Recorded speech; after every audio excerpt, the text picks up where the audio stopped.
Picture a city of about 300,000 people, no smartphones, no printing press, no universities where, within a century, democracy, philosophy, history, medicine, logic, and the scientific method were created, not by empire or gods, but by citizens arguing in public, trusting reason above all. That city was Athens. That century was the 5th century BC. Much of what you think and believe was shaped there.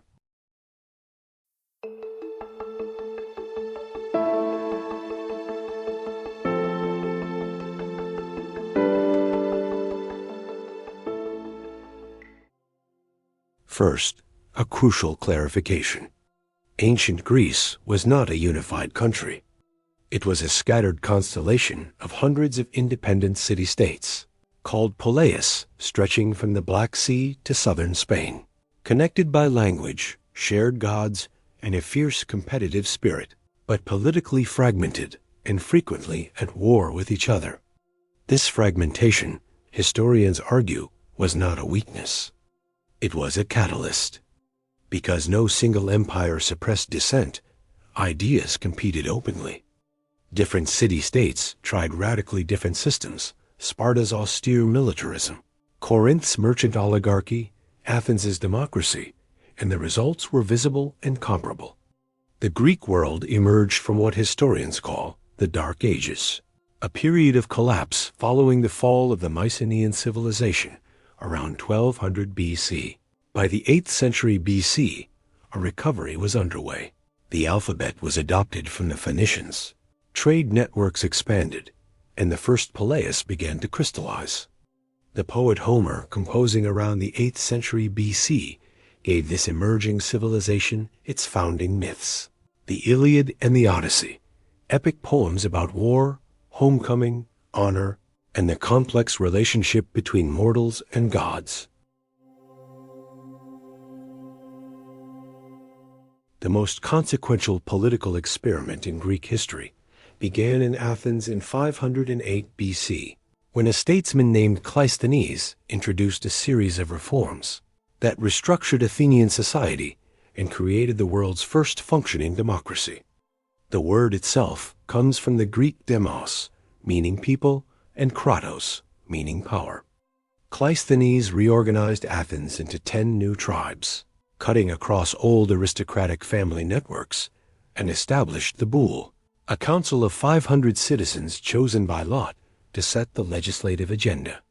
The assembly, the ecclesia, was open to all adult male citizens who could speak and vote directly on laws, military campaigns, and the fate of public officials.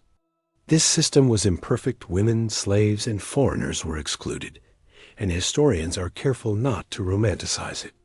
At its peak, perhaps 30 to 40,000 men were eligible to participate, out of a total population of around 300,000. But within its limits, it was genuinely radical. For the first time in recorded history, ordinary people, farmers, craftsmen, merchants held sovereign power over the laws that governed their lives. Democracy survived Persian invasion, internal faction, and plague. It produced the great building program of Pericles, including the Parthenon, completed in 438 BC, and the intellectual culture that made Athens the conversation partner of the entire Mediterranean world.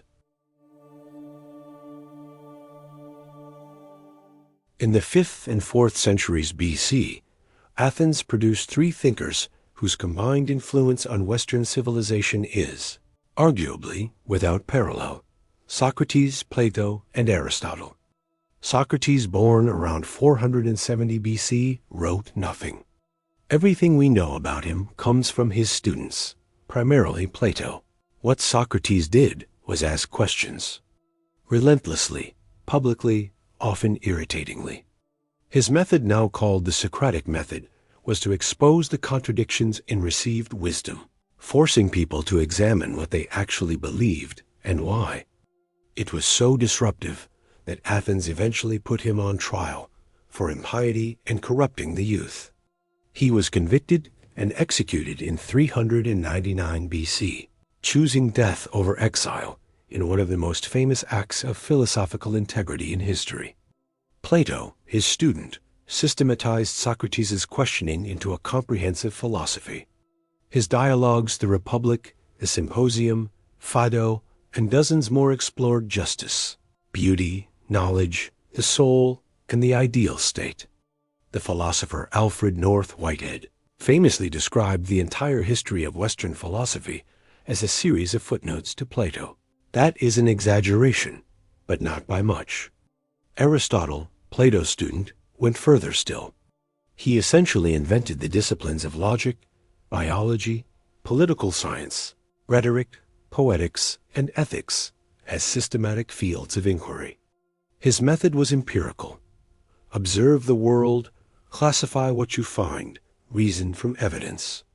He tutored a young Macedonian prince named Alexander, who would go on to conquer most of the known world. Philosophy wasn't the only revolution. Greek thinkers also laid foundations for what we now call science and medicine.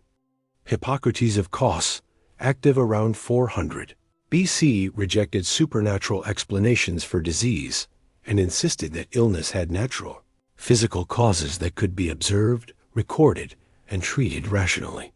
His approach established the basis of clinical medicine. Physicians still take the Hippocratic oath today. Thucydides, writing his account of the Peloponnesian War in the late 5th century BC, invented something equally revolutionary: evidence-based history. Rather than attributing events to divine intervention, Thucydides sought human causes, strategy, psychology, political interest. His analysis of how democracies go to war, how fear drives decision-making, and how power corrupts reads as acutely today as it did 2,400 years ago. None of this happened in a vacuum. In 490 BC, and again in 480 BC, the Persian Empire, the largest the world had yet seen, invaded Greece. The battles of Marathon, Thermopylae, and Salamis became defining moments in Greek self-understanding, a free people defending their way of life against an empire of subjects. The Greeks won narrowly, and the victory amplified everything: Athenian confidence, democratic ideology, and the sense that Greek culture was not just different from the Persian world, but superior. But Greek civilization also had profound contradictions. The same democracy that produced Socrates and Pericles voted to massacre the men of Melos and enslave its women and children in 416 BC. The philosophical tradition that celebrated reason enslaved perhaps a third of the population of Athens. These contradictions are not footnotes, they are part of the history. Ancient Greece did not last. By 338 BC, Philip of Macedon conquered the Greek city-states, and his son Alexander spread Greek culture from Egypt to India, the Hellenistic age. When Rome absorbed Greece, it adopted its culture. As Horace said, Greece, though conquered, captured its conquerors. Ideas born in Athens' democracy, philosophy, science, and rational thinking passed through Rome, were preserved in the Islamic world, and later fueled the Renaissance, scientific revolution, and enlightenment. Every vote, every scientific method, every search for evidence traces back to Athens. The Greeks didn't just shape history, they created the tools to understand it.